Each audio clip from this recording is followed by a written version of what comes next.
I mean, at this point, either Jamie Lee Curtis need to give herself up, or the townsfolk need to capture her and give him the mic, because this is getting out of hand.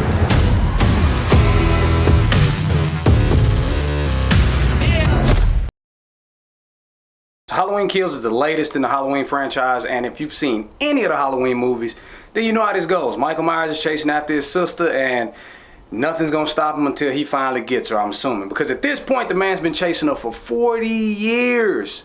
4 decades. And before we get into it, there will be spoiler talk. So if you plan on seeing this movie or you don't want to hear spoilers, this is your chance to exit now. So Halloween Kills picks up right after the last Halloween, where Jamie Lee Curtis and company trapped Michael Myers in the house. I don't even remember the name of that one.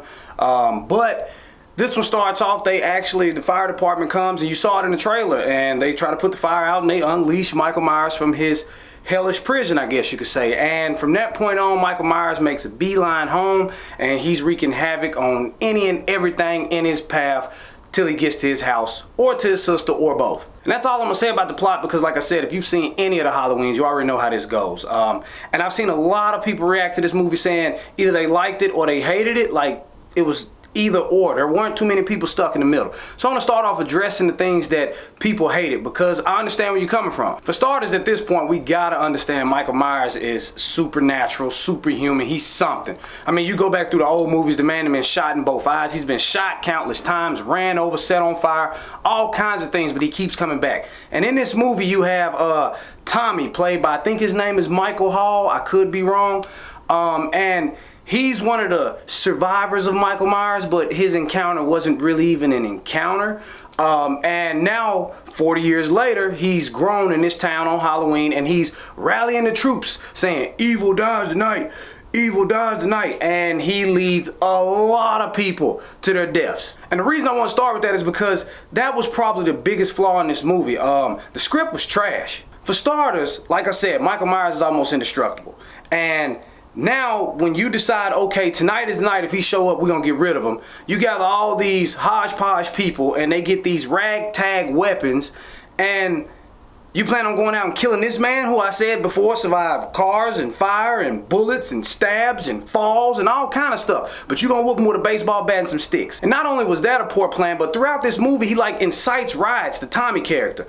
He steady riles up people to go to their death, and like, that's exactly what happens. They go to their deaths. Another thing that was terrible in this movie was the supporting cast, I guess you could say. Because like I said, these people are going out to hunt Michael Myers, and they're dying in some of the dumbest ways. Not dying in the dumbest ways. They're responding to a death threat in the dumbest ways. Like, you know, Michael Myers is in the car killing one character while the other character's in the back seat just watching. Like, if you ain't gonna help the person, run! It's Michael Myers. And stuff like that happened throughout the whole movie, so like I said, I get why people hated it. Now on the flip side, the people who liked it, and I kind of fall in that category too, because even though I hated the script and I hated the people, what really carried this movie was Michael Myers. And I know that sounds cliche to say, but man, like, this dude was pissed off. I mean, in the past, we've seen him kill people pretty brutally, but in this movie, he was upset. Like, he was going out of his way to kill people so brutally and graphically, and like, he didn't care. He really didn't. If you crossed this path, you was gonna get that business,